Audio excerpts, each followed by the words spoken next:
மிக முக்கியமா யாராவது எனக்கு மினிஸ்டர் ரொம்ப நல்லா தெரியும் அப்படின்னு சொன்னா நம்பாதீங்க. அவனுக்கு என்னை தெரியவே தெரியாதுன்னு அர்த்தம். அவனை தூக்கி வெளில போ, கெட் அவுட்னு சொல்லுங்க. மாண்புமிகு தமிழ்நாடு முதல்வர் சி ஜோசப் விஜய் என்ற மாமனிதர் என்ன பண்ணா அந்த லீக்கேஜ் க்ளோஸ் ஆகுமோ, என்ன பண்ணா இவங்க கவலைப்படாம இருப்பாங்களோ அதை பண்ணுங்க. எங்கேயும் லஞ்ச லாவணியம் வேணாம். என்னங்க வாழ்க்கை? 4 இட்லிக்கு மேல சாப்பிட முடியாதுங்க ஒரு மனுஷன். இவ்வளவு கமிஷன் வாங்கி லஞ்ச லாவணியம் எல்லாம் என்ன பண்ண போறோம்? நான் இங்கிலீஷ் மீடியத்துல படிச்சவன் தான். என் தமிழை பத்தி அண்ணனுக்கு ஓரளவுக்கு தெரியும். தமிழ் என்பது எங்கள் மூச்சு, தமிழ் என்பது எங்கள் பேச்சு.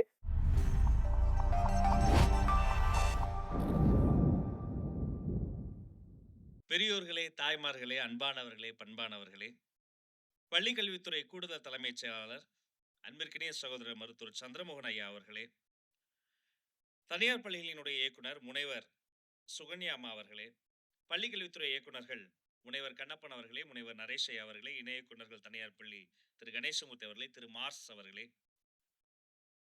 எனக்கு ஒரு கனவு இருந்தது. தமிழ்நாட்டை பொறுத்த வரைக்கும் கல்வி என்பது ஒவ்வொரு வீட்டினுடைய கனவு மட்டும் கிடையாது. அது அடுத்த தலைமுறையினுடைய கதவுகளை திறக்கக்கூடிய சாவி. இந்த கல்வி என்பது பல்வேறு வகையில் திட்டமிட்டு திசையிட்டும் திக்கட்டும் பரவ வேண்டும் என்பதற்காக எனக்கு முன்னால் இந்த நாட்டை ஆண்ட பெருமக்களால் தங்கள் உயிரை கூட பணயம் வைத்து இந்த மாணவர்களுக்கு, இந்த மாணவ மணிகளுக்கு நல்லது நடந்துவிட வேண்டும் என்ற ஒரே காரணத்திற்காக போராட்டம் நடத்தி, போர் நடத்தி இந்த நிலைக்கு கொண்டு வந்தார்கள். அதில் மிக முக்கிய பங்களிப்பு தங்கள் வீட்டு பிள்ளைகள் மட்டுமல்ல, தங்களிடம் படிக்கிற எல்லா பிள்ளைகளும் முன்னேற வேண்டும் என நினைக்கிற தனியார் பள்ளிகளை நடத்தி கொண்டிருக்கக்கூடிய உங்களுக்கு இருக்கிறது. அத்தனை சுலபம் இல்லை.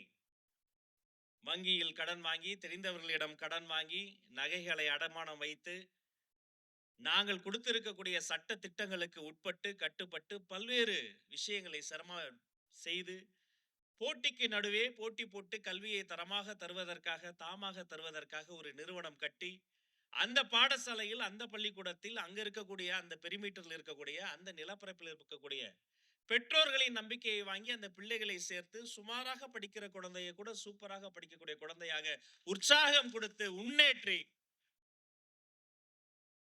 ஒரு நாள் அந்த குழந்தை 16, 17 வயதில் சிறகடித்து பறந்து கல்லூரிக்கு சென்று மேற்படிப்பு படித்து மேலை நாட்டிற்கே சென்று கை நிறைய சம்பாதித்து மீண்டும் கால்நடையா நடந்து வந்த ஒரு குழந்தை நீங்க நடத்துற அதே ஸ்கூலுக்கு கார்ல சீஃப் கெஸ்டா இறங்கி நின்று வணக்கம் சார் வணக்கம் சொல்லும் போது எவ்வளவு சந்தோஷம் இருக்கும்.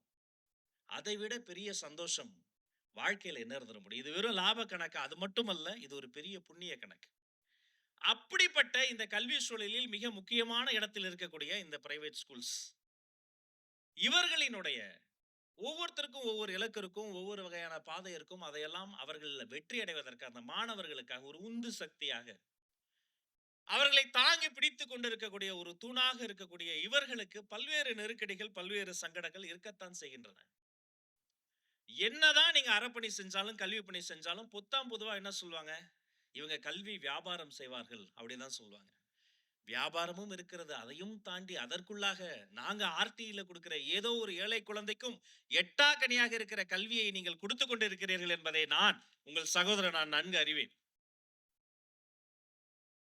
இப்படி ஒரு விழா, அரங்கம் நிறைய உங்களை போன்ற சான்றோர் பெருமக்கள், மேடைக்கு மேல் இருக்கக்கூடிய கல்வியாளர்கள் அனைவருக்கும் ஒரே நேரத்தில் இப்படி நீங்க எதிர்பார்த்து காத்திருந்த அந்த ரெனோவலோ என்ஓசியோ அந்த சர்டிபிகேட்ஸ் கொடுத்து பல ஆண்டுகள் ஆகிவிட்டது. பல ஆண்டு பசி இன்று தீர்ந்திருக்கிறது. கனவு பழித்திருக்கிறது. நான் ஆரம்பத்தில் சொன்னேனே எனக்கு ஒரு கனவு இருந்ததுன்னு, இதுதான் அந்த கனவு. செய்ய முடியாதுன்னு எதை சொல்றாங்களோ அதை செய்து காட்டுவது என்னுடைய கனவு. அன்பிற்குரியவர்களே, மனம் நெகிழ்ந்து சொல்கிறேன். கடுமையான வேலை பளுக்கு நடுவில் கொஞ்சம் உடம்பு சரியில்லை, அதையெல்லாம் மறந்து நான் ஓடோடி வந்திருக்கிற இந்த இடத்துக்கு ஏன் தெரியுமா? இது ஒரு கனவு. நான் நெஞ்சமெல்லாம் நிறைந்து நெகிழ்ந்து போய் சொல்கிறேன். இதுவரை எப்படி வேணா இருக்கட்டும், நான் உங்களை பத்தி எதுவும் சொல்ல விரும்பல. கடந்து வந்த பாதை கரடு முரடாக பல ஸ்கூல் ஓனர்ஸ் கிட்ட வருத்தப்பட்டு கண்ணீர் சிந்தினது உண்டு. சார் நாங்க கஷ்டப்பட்டு நடத்துறோம், ஆனா ஒரு ரினவலுக்கு எங்ககிட்ட இவ்வளவு கேட்டு மிரட்டினாங்க, ஒரு என்ஓசிக்கு இவ்வளவு கேட்டு மிரட்டினாங்க. என்ன சார் தப்பு பண்ணோம்? என்ன தப்பு பண்ணோம்? நாங்க நல்லது பண்ணணும்னு நினைச்சா ஏன் சார் காசு கேட்டு மிரட்டுறாங்க? அப்புறம் அந்த காசு எப்படி அவங்க வாங்குவாங்க? அது கடைசியில குழந்தையின் தலையில தானே போய் விடும். அந்த கண்ணீரை துடைக்க முடியாதா நான் காத்திருந்தேன். நான் நெஞ்சம் நிறைந்து சொல்கிறேன், இனி ரெனவலுக்காகவும் என்ஓசிக்காகவும் யாருக்காகவும் எதுக்காகவும் 1 ரூபா நீங்க தர வேண்டாம். எந்த அரசியல் கட்சிக்கும், எந்த அரசியல் பின்புலத்தோடு வந்தாலும் யாரு சொன்னாலும் நம்பாதீங்க. மிக முக்கியமா யாராவது வந்து எனக்கு மினிஸ்டர் ரொம்ப நல்லா தெரியும் அப்படின்னு சொன்னா நம்பாதீங்க. அவனுக்கு என்னை தெரியவே தெரியாதுன்னு அர்த்தம். அவனை தூக்கி வெளில போ, கெட் அவுட்னு சொல்லுங்க. 3 வருஷத்துக்கு ஒரு முறை அந்த ரெனவலுக்கு என்ன மெரிட்டோ, இன்ஸ்பெக்ஷன் வரக்கூடிய அதிகாரிகள் சொல்றபடி இன்ஃப்ராஸ்ட்ரக்சர், ஏபிசிடி இந்த 4 சர்டிபிகேட், சானிட்டரி, சேஃப்டி, குழந்தையினுடைய பாதுகாப்பு ரொம்ப முக்கியம். நீங்க அத மட்டும் பாருங்க. குழந்தை படிக்கிற வேலைய பார்க்கட்டும், நீங்க பாதுகாப்பு வேலைய பாருங்க. உங்களுக்கு தேவையான வேலைய எங்களுடைய கல்வி அமைச்சகம் செய்து கொண்டே இருக்கும் என்பதை இந்த மேடையில் வைத்து சொல்கிறேன். அது மட்டுமல்ல, இன்னும் சில நாட்கள், இன்னும் சரியா சொல்லணும்னா ஜூலை 1 மார்க் பண்ணிக்கங்க. ஜூலை 1ஆம் தேதியிலிருந்து கம்ப்ளீட்டா இது எல்லாமே இந்த என்ஓசியோ ரெனவலோ உங்களுக்கு தேவையான எல்லாமே 100% ஆன்லைனா மாத்தப்பட்டு மேட்டர் ஆஃப் கிளிக்ஸ்ல இது நடந்துரும். நடுவுல எந்த மனித தலையீடும் இருக்காது, எந்த அரசியல்வாதி தலையீடும் இருக்காது, எந்த கல்வி தரகர்களின் தலையீடும் இருக்காது. நான் வாங்கி தரேன் என்னைய பாத்துக்கன்னு சொன்னா யாரையும் நம்பாதீங்க, நீங்க உங்களை நம்புங்க. இது ஒரு ட்ரீம் கம்ஸ் ட்ரூ மொமெண்ட்டுங்க. இது நடத்த முடியாது, நடத்தவே விட மாட்டோம் நாங்க. ஆனா என்னால நடத்த முடியும் நம்பிக்கை இருந்தது. நடத்தி காட்டுவேன் நான் சொன்னேன். ஏன் தெரியுமா? எனக்கு முன்னாடி நிக்கிறீங்க நீங்க. நீங்க மட்டும் இல்ல. எனக்கு பின்னாடி நிக்கிற மாண்புமிகு தமிழ்நாடு முதல்வர் சி. ஜோசப் விஜய் என்ற மாமனிதர். என்ன பண்ணா அந்த லீக்கேஜ் க்ளோஸ் ஆகுமோ? என்ன பண்ணா இவங்க வந்து கவலைப்படாம இருப்பாங்களோ? அத பண்ணுங்க. எங்கேயும் லஞ்சம், லாவணியம் வேணாம். என்னங்க வாழ்க்கை? 4 இட்லிக்கு மேல சாப்பிட முடியாதுங்க ஒரு மனுஷன். இவ்வளவு கமிஷன் வாங்கி லஞ்சம், லாவணியம் எல்லாம் என்ன பண்ண போறோம்? என் அன்பிற்குரியவர்களே, பதிலுக்கு நான் உங்ககிட்ட ஒண்ணே ஒண்ணு கேட்கிறேன். இது அமைச்சராக இல்லை, சகோதரனா ஒண்ணு கேட்கிறேன். முடிஞ்ச அளவுக்கு தயவு செய்து இப்போ உங்களுக்கு வேற எந்த பிரச்சனையும் கிடையாது. நீங்க கரெக்ட்டா எல்லாத்தையும் ஃபாலோ பண்ணீங்கன்னா எல்லாம் வந்துரும். அதுவும் நடுவுல எந்த ஹியூமன் வீணும் கிடையாது. யாரும் உங்கள வந்து எந்த குடைச்சலும் தர மாட்டாங்க. எல்லாம் ஆன்லைன்லயே வந்துரும். முடிந்த அளவுக்கு கொஞ்சமாவது ஃபீஸ கொஞ்சம் கம்மி பண்ணுங்க. அந்த ஏழை குழந்தைகளுக்கு ஒரு வாய்ப்பு தாங்க. உங்க ஸ்கூல்ல சேரட்டுமே. அரசு பள்ளியில படிக்கிற பிள்ளைகள் எங்களுடைய பிள்ளைகள். பிரைவேட் ஸ்கூல்ல படிக்கிற பிள்ளைகளும் எங்களுடைய பிள்ளைகள் தான். எங்க வீட்டு பிள்ளைகள் தான். அந்த அந்த ஒரு அவங்க கொஞ்சம் மிடில் கிளாஸ்ல தான் அங்க கொஞ்சம் வராங்கன்னா, கொஞ்சம் அவர்களுக்காக அத கன்சிடர் பண்ணுங்க. இது அமைச்சரவையில உங்க சகோதரன் நான் கேட்கிறேன். பண்ணுவீங்களா?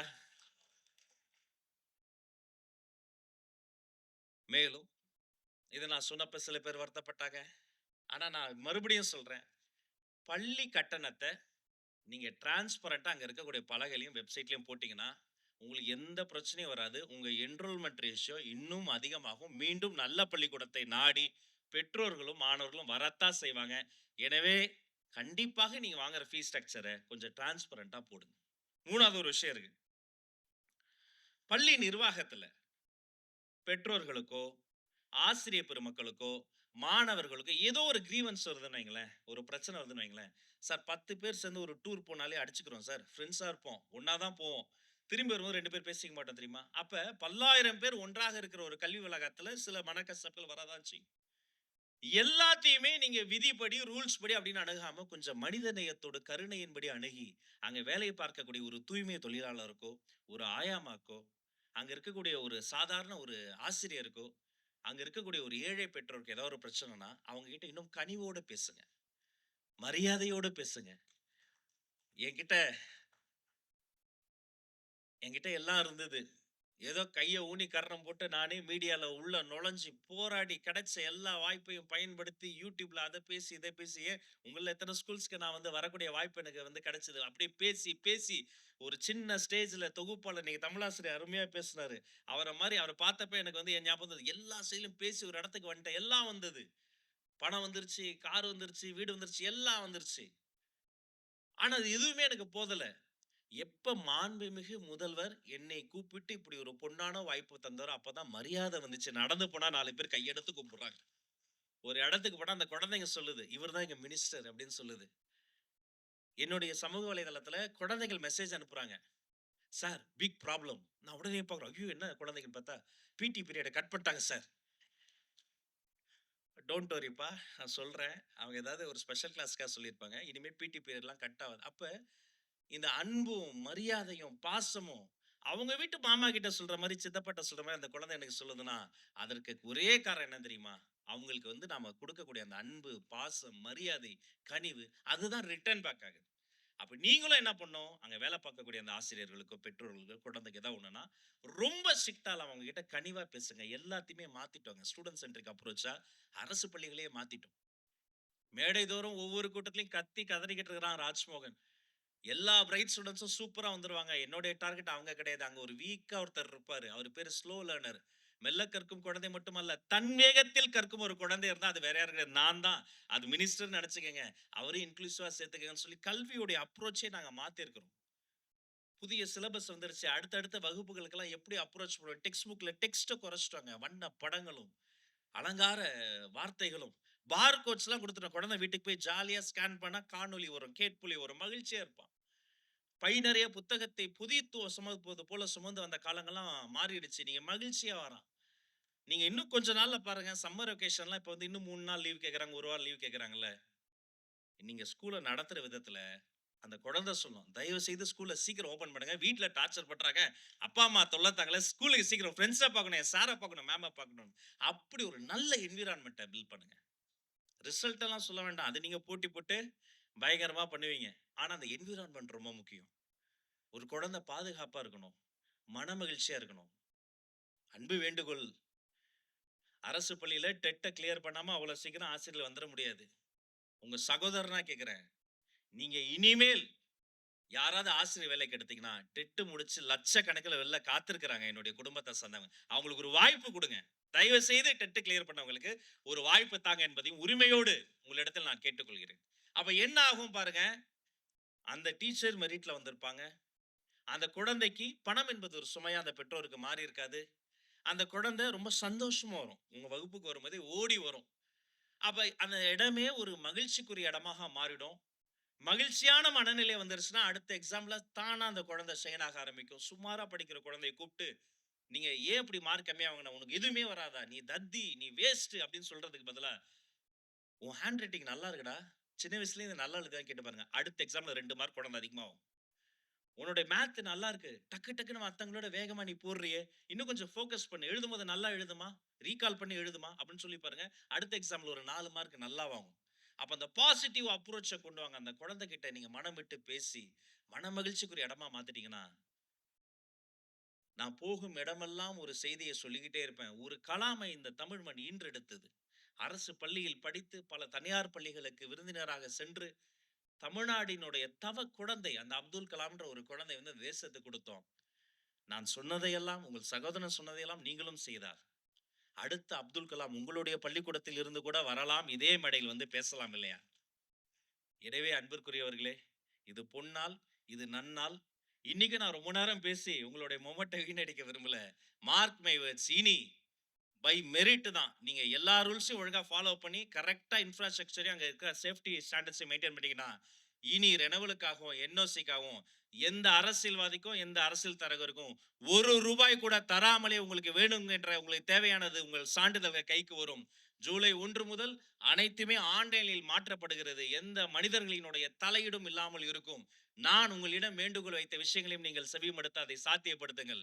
வாருங்கள், நாம் அனைவரும் ஒன்றாக சேர்ந்து தமிழ்நாடை, கல்வியில் சிறந்த தமிழ்நாடை, மற்ற மாநிலங்களை விட முன்னணியில் இருக்கிற தமிழ்நாட்டை, மற்ற நாடுகளை விட, தேசங்களை விட முன்னணியில் இருக்கிற கல்வியின் முதன்மை மாநிலமாக மாற்றுவோம் என்று மாண்புமிகு முதல்வர் அவர்கள் சார்பில் கேட்டு விடைபெறுகிறேன். வாய்ப்புக்கு நன்றி. வணக்கம். அனைவருக்கும் அன்பான மாலை வணக்கம். இன்றைய தினம் தமிழ்நாடு கல்வித்துறையில் ஒரு பொன்னாள்.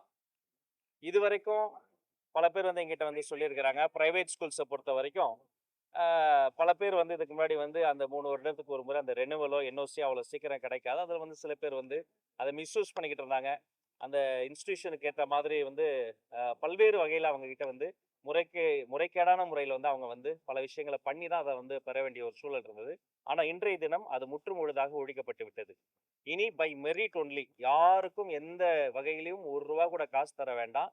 பை மெரிட் ஒன்லி அவர்களுக்கு பாதுகாப்பு சம்பந்தப்பட்ட சான்றிதழ்கள் சரியாக வைத்திருந்தால் ரெனுவலோ அல்லது என்ஓசியோ வழங்கப்படும். அதற்கு அத்தாட்சியாக இந்த மேடையிலேயே வைத்து கிட்டத்தட்ட 800க்கும் மேற்பட்ட அந்த நிறுவனங்களுக்கு வந்து என்னுடைய கையாலேயே நாங்க வந்து இதை வந்து கொடுத்திருக்கிறோம். அது மட்டும் கிடையாது, இது முழுக்க முழுக்க எதிர்வரும் ஜூலை 1ஆம் தேதி முதல் முழுக்க முழுக்க இது வந்து ஆன்லைனாக மாற்றப்படுகிறது. இனி எந்த தனி மனிதனின் தலையீடும் இதில் இருக்காது. எந்த அரசியல்வாதிக்கும் நீங்கள் வந்து முறைகேடான முறையில் காசு தர வேண்டாம். எந்த அரசியல் தரகர்களுக்கோ, கல்வி தரகர்களுக்கோ அல்லது ஒரு சிண்டிகேட்டுக்கோ நீங்க வந்து மிஸ்யூஸ் பண்ணி உங்கள மிஸ்யூஸ் பண்ணி அவங்க வந்து காசு பறிக்க முடியாது. முழுக்க முழுக்க ஆன்லைன்லயே உங்களுக்கு தேவைப்படுகிற அந்த இன்ஸ்பெக்ஷன் அந்த சம்மந்தப்பட்ட சர்டிஃபிகேட்ஸ்லாம் நீங்க வந்து பதிவு செய்து, அதன் மூலமாக உங்களுடைய கல்வி நிறுவனங்களுக்கு தேவைப்படக்கூடிய அந்த என்ஓசி, அந்த ரெனுவல் அந்த சர்டிஃபிகேட்ஸை வந்து நீங்கள் பெற முடியும். இது வரலாற்று சிறப்புமிக்க ஒரு நாள். இதற்கு வந்து என்னுடைய மதிப்புக்குரிய chief home secretary, additional home secretary sir இருக்கிறாரு. நம்முடைய டைரக்டர் அம்மா இருக்கிறாங்க. மற்ற பல்கலைத்துறை அத்தனை இயக்குனரும் இருக்கிறாங்க. இது ஒரு பெரிய ட்ரீம். எங்களுக்கு வந்து இதை சாத்தியமாக்குவது என்பது ஒரு பெரிய கனவு. அது இன்று சாத்தியப்பட்டிருக்கிறது. இதற்கு பதிலுக்கு வந்து அவங்க வந்து அந்த பிரைவேட் ஸ்கூல்ஸ் இருக்கக்கூடியவங்ககிட்ட வந்து சில ஆலோசனைகளையும் கோரிக்கைகளையும் நான் வைத்திருக்கிறேன். எனவே இன்று தொடங்கி கல்வியில் சிறந்த தமிழ்நாடு இன்னும் கொடிகட்டி பறக்க வேண்டும், இன்னும் சரியடைத்து பறக்க வேண்டும் என்பது உங்களுக்கு காலை உணவு திட்டம் வந்து விரிவாக்கம் பண்ணியிருக்கிறதா அறிவிச்சிருக்காங்க முதலமைச்சர். எனக்கு தெரிஞ்சு இந்த அளவுக்கு ஓப்பனா போக்குவரத்து இடம் கிடையாது, டிரான்ஸ்போர்ட் நடக்கும் சொல்லிருக்கீங்க. நல்ல விஷயம் எல்லாருமே வரவேற்கிறேன். சேம் டைம் உங்களுடைய கட்சி நிறைய பள்ளிகளுக்கும் நீங்களும் உங்க கவனத்துக்கு வந்துருக்கும்னு நினைக்கிறேன். பிடிஏவில் நாங்கள் உங்களுக்கு கோச்சிங் போடுங்க அப்படின்னு நிறைய பள்ளிகள்ல போயிட்டு பல வகையான சம்பவங்கள்லாம் சம்பவம் நடக்குது. நீங்க அவங்களுக்கு கொடுத்த அட்வைஸ் என்ன? நிச்சயமாக இதை ஏற்றுக்கொள்ள முடியாது. யாராக இருந்தாலும் சரி, எந்த கட்சியில் இருந்தாலும் சரி, கட்சியில் எந்த பொறுப்பில் இருந்தாலும் சரி, ஜீரோ டாலரன்ஸ். அதை நாங்கள் ஒரு துளி கூட ஏற்றுக்கொள்ள மாட்டோம். எந்த பொலிட்டிக்கல் பார்ட்டிக்கும் வெறுப்பும் இல்லாத ஒரு இடமாக தான் கல்வி நிலையங்கள் இருக்க வேண்டும். அரசு பள்ளியாக இருக்கட்டும், அரசு உதவி பெறும் பள்ளிக்கூடங்களாக இருக்கட்டும், அல்லது தனியார் பள்ளிக்கூடங்களாக இருக்கட்டும், யாராக இருந்தாலும் எங்க பேரை சொல்லி, எங்க கட்சி பேரை சொல்லி வந்தா நம்பாதீங்க. நம்ம இடையிலே சொன்னா யாராவது வந்து எனக்கு மினிஸ்டர் ரொம்ப நல்லா தெரியும் அப்படின்னா சத்தியமா அவருக்கு எனக்கு தெரியாதுன்னு அர்த்தம். கெட் அவுட் சொல்லிடுங்க. அது கல்வி சாலை. அங்க குழந்தைகளும் பெற்றோரும் ஆசிரியர் பெருமக்களும் மட்டும்தான் அங்க வரணும். அவங்களையெல்லாம் நீங்க பிரமேஸ்குள்ளேயே எடுக்காது. அதுக்கு பதிலாக தன்னம்பிக்கை வகுப்பு, தமிழ் வகுப்பு, மாணவர்களுக்கு தேவைப்படுற லீடர்ஷிப் கிளாஸஸ், அதை போன்ற சப்ஜெக்ட் மேட்டர் எக்ஸ்பர்ட்ஸ், அதை போன்ற மனிதர்களை வந்து உங்களுடைய கல்வி சாலைகள்ல வந்து நீங்க வளம் வர வைக்கணும்னு கேட்டுக்கிறேன். எல்லாமே ஆன்லைன் சொல்லிக்கிறீங்க. என்னென்ன விஷயங்கள்லாம் இப்போ ஆன்லைன்ல மாற போகுது ஜூலை ஃபர்ஸ்ட் வீக்ல அதை பத்தி இல்ல அந்த டெக்னிக்காலிட்டிஸ் பின்னர் தெரிவிக்கப்படும். ஓவராலா சொல்லணும்னா அதுக்கு முன்னாடி பல தனி மனிதர்களினுடைய தாண்டி தான் அவங்க வந்து இந்த ப்ராசஸ்க்குள்ள வர முடியும். அங்க இருக்கக்கூடிய லோக்கல் அத்தாரிட்டிஸ், அதுக்கப்புறமேட்டு அவங்களுக்கு மேல இருக்கக்கூடியவங்க, அப்படி புரோட்டோகால் படி பல இடங்களை தாண்டி வர்றதுக்குள்ளார அதுவே ஒரு டைம் எடுத்துரும். அது மட்டும் இல்லாம ஏதோ ஒரு இடத்துல யாரோ ஒருத்தங்க வந்து அதை வந்து அவர்களை வந்து மிஸ்யூஸ் பண்ணக்கூடிய வாய்ப்பு இருந்தது. முழுக்க இந்த சிங்கிள் விண்டோ சிஸ்டம் கொண்டு வந்ததன் மூலமாக யாரும் எந்த இடத்துலயும் ஒரு லீக்கேஜ் இல்லாத ஒரு சிஸ்டத்தை வந்து நம்ம வந்து அச்சீவ் பண்ணியிருக்கிறோம். ஸோ இது மூலமா என்ன ஆகும்னா அவங்க தேவையில்லாம யாருக்கும் காசு கொடுக்க வேண்டாம். அந்த சுமையை மாணவர்கள் மீது கட்ட வேண்டிய ஒரு தேவை வந்து இனிமே வராதுங்கிறத நான் தெரியும். சார், அங்கீகாரம் பெறாத பள்ளிகள் செயல்படுறதுக்கு நம்ம அனுமதிப்போமா, இல்ல அந்த பள்ளிகள் மேல் நடவடிக்கை எடுக்கப்படுமா? என்ன இவ்வளவு தூரம் பண்ணிட்டு அவங்க முறைகேடா பண்ணா விட்டுருவோமா? நாங்க அவங்கள வந்து ஃபெசிலிட்டேட் பண்ணியிருக்கிறோம். அவங்களுக்கு தேவையான விஷயங்களை வந்து சாத்தியப்படுத்தி கொடுத்துருவோம். லீக்கேஜ் இல்லை. அவங்க வேற எங்கேயும் போயிட்டு எங்கேயோ லஞ்சமோ லாவணியமோ தர தேவையில்லை. பதிலுக்கு அவங்க ஒண்ணுதான் பண்ணணும். என்னது? அவங்க 100% குழந்தைகளினுடைய பாதுகாப்பை உறுதிப்படுத்தணும். அதுல எந்த வகையிலையும் நம்ம வந்து காம்ப்ரமைஸே ஆக மாட்டோம். சார் உதவி டிஆர்பி நடத்தின பல தேர்வு முடிவுகள் தான் வந்து வெளியிடப்படாமல் இருக்கு. இந்த அசிஸ்டன்ட் ப்ரொஃபஸர் அது ஒரு எக்ஸாம் நடத்தினாங்க. ரிசல்ட் வந்து என்ன போஸ்டிங் போடாமல் அப்படியே இருக்கு. ரெண்டாவது இந்த பிஆர்டி 2023 ஒரு செட் ஆஃப் பிடிஸ்க்குலாம் அப்பாயின்மெண்ட் கொடுத்தாங்க. 2850 பேர் போட்டாச்சு. மற்ற ஆசிரியர் பயிற்சியில் 800 போஸ்ட் தான் அவங்களுக்கு ஒரு மணிக்கு வரலன்னு கேட்குறாங்க. இது நிறைய வந்து இந்த அப்பாயின்மெண்ட் எல்லாம் அப்படியே டிலே ஆகுது. இல்ல இது சம்பந்தமா நிறைய கோரிக்கை மனுக்கள் என்கிட்டயே வந்தது. அந்த கோரிக்கை மனுக்கள் எல்லாம் நான் வந்து அந்த சீக்ரிகேஷன் பண்ணி சீராய்வு பணிகள் தொடங்கி விட்டது. சம்பந்தப்பட்ட இயக்குநர்களோடு நாங்க பேச ஆரம்பிச்சிட்டோம். சில கிரீவன்சஸ் மீட்டிங்லாம் ஏற்கனவே பேசப்பட்டு ஒரு ஸ்டேஜ்ல இருக்கு. அதை வந்து நம்ம வந்து இப்ப ரீஸ்டார்ட் பண்ணி பேசி அந்த கிரீவன்சஸ் மீட்டிங்கோட அடுத்த லெவலுக்கு போறோம். சில பிரச்சனைகள் நீதிமன்றத்துல இருக்கு. அது நம்ம நான் அதே மாதிரி ஒவ்வொருத்தரா நான் பள்ளியில அதிகமா கட்டணம் வந்து வசூலிச்சாருங்க. வந்து கம்மி பண்ணி வாங்க சொல்லியிருக்கேன். ஒருவேளை அது தாண்டவங்க கூடுதலா கட்டணம் வசூலிச்சா அந்த பள்ளி மீது ஏதாவது நடவடிக்கை எடுக்க முடியும். கண்டிப்பாக அதை டிரான்ஸ்பரண்டா போடணும்னு சொல்லியிருக்கணும். நிறைய இடங்களை போட ஆரம்பிச்சிட்டாங்க. இன்னும் நிறைய இடங்கள்ல போடலன்ற கம்ப்ளைண்ட்ஸ் வருது. ஒரு விஷயத்த நம்ம சொல்லும் போது அதை அவங்க முழுசா பிராக்டிஸ் பண்றதுக்கு ஒரு சின்ன டைம் எடுக்க தான் செய்யும். பட் கட்டாயமா அவங்க அதை போடலாம், நம்பி போடலாம். இது போறது மூலமா என்ன ஆகும்? அவங்களுக்கு வந்து இன்னும் நம்பகத்தன்மை அதிகமாகும். அவங்களோட என்ரோல்மெண்ட் ரேஷியோ எந்த வகையிலும் பாதிப்பாது. இப்போ வந்து நீங்க அரசு பள்ளியை எடுத்தீங்கன்னா 100% டிரான்ஸ்பரண்டா இருக்கும். டேஷ்போர்ட்லயே கொண்டு வந்துருவோம் நாங்க. அதே மாதிரி தான் இதையும் நீங்க அவங்க பண்ணுங்கிறத நான் கேட்டுக்கிறேன். காலை உணவு திட்டம் விரிவாக்கம் அறிவிக்கப்பட்டிருக்கு சார். எந்த அளவுக்கு மாணவர்கள் அது வந்து நல்ல விஷயம் தானே. அந்த ஒரு குழந்தையினுடைய இதயத்தை தொட குறுகிய வழி வயிறுங்க. இது ஜப்பானிய பழமொழி சொல்லுது. அதனால காலை உணவு விரிவுபடுத்தப்பட்டதற்காக மாண்புமிகு தமிழ்நாடு முதல்வருக்கு உங்கள் மூலமாக நான் நன்றி தெரிவித்துக் கொள்கிறேன். தமிழகத்துல இதை தடுக்கிறதுக்கு தமிழ்நாடு திட்டம் இருக்கா? இல்ல மாநில கல்விக் கொள்கை ஏற்கனவே வகுக்கப்பட்டுருச்சு. எஸ்சிஆர்டி இருக்கு, சிலபஸ் கமிட்டி இருக்கு, கரிக்குலம் கமிட்டி இருக்கு. பல நேர்காணல்கள்ல பத்திரிகைகளை சந்திப்புல நான் சொல்றதுதான், கொள்கையில எந்த வகையிலும் நாங்க காம்ப்ரமைஸ் ஆக மாட்டோம். இந்த மக்களுக்காகவும் மண்ணுக்காகவும் ஒரு பிரத்யேக கொள்கை இருக்கு. We stand on the same. நீங்க இந்த கொள்கை 100% இருக்கும். தனியார் பள்ளிகள் மெட்ரிக் சிலபஸ் ஸ்டேட் சிலபஸ் இருக்கிறதுனால அவங்களுக்கு வந்து ஒரு காம்ப்ளெக்ஸ் இருக்கு. ஏன்னா அரசு பள்ளியில் இருக்கக்கூடிய அதே சிலபஸும் மெட்ரிக்ல இருக்கக்கூடிய அதே சிலபஸ் ஒண்ணுங்கும் போது பெற்றோரோட மாறுபாடு இல்லைங்கிறதுனால சிபிஎஸ்சிக்கு வேகமா மாறுறாங்க. அது அவங்களுடைய முதல்வர் கலாச்சாரத்தை குறைக்கிறது. இல்ல அப்படிலாம் இல்லைங்க. அதெல்லாம் பேசி மாறாங்க, வேகமா நிறைய மாறிட்டாங்க. இல்ல அப்படிலாம் இல்ல. அப்படி பேசி அவர்களுக்கு தேவைப்படுற சிறப்பு வகுப்புகளோ ஆலோசனைகளோ வகுக்கப்படும். சப்ஜெக்ட் மேட்டர் எக்ஸ்பர்ட்ஸோட அந்த துறை சார்ந்த நிபுணர்களோட கலந்து பேசி தான் அதை பண்றோம். எடுத்த உடனே சும்மா இதுக்காக நம்ம பண்ணல. இதுக்கு இன்னும் பெரிய ப்ராசஸ் இருக்கு. பகல் இரவா எங்களுடைய அந்த கரிக்குலம் கமிட்டியெல்லாம் ஒர்க் பண்ணியிருக்கிறாங்க. கலந்து பேசி ஆலோசனைகள் வழங்கும். தமிழகத்துல தமிழ் மீடியத்துல படிக்கக்கூடிய மாணவர்கள் எண்ணிக்கை சரிஞ்சிட்டு இருக்கிறதும் இங்கிலீஷ் மீடியத்துல படிக்கிறப்ப கல்விக்குடைய டாக்குமெண்ட்ல இருந்தே தெரிய வந்தது. இது வந்து ஒரு மிக ஒரு பாசிட்டிவான ஒரு போக்கா. இல்ல நம்ம உறவுகளோடு பேச தாய்மொழி, உலகத்தோட பேச ஆங்கில மொழி. ஆங்கில மீடியத்துல படிச்சாலும் தமிழ் மீடியத்துல படிச்சாலும் தமிழ் பற்று என்பது மாறாது. நான் இங்கிலீஷ் மீடியத்துல படிச்சவன் தான். என் தமிழை பத்தி அண்ணனுக்கு ஓரளவுக்கு தெரியும். தமிழ் என்பது எங்கள் மூச்சு, தமிழ் என்பது எங்கள் பேச்சு. ஒரு நல்ல நாள் எல்லா அந்த ஸ்கூலுக்கும் அந்த நேரத்துல நான் வாழ்த்துக்களை சொல்லி மாணவர்களுக்கும் ஆசிரியர் பெற்றோர்களுக்கும் மீண்டும் ஒரு மனம் நிறைந்த வாழ்த்துக்களை தெரிவிக்கிறேன். Thank you so much.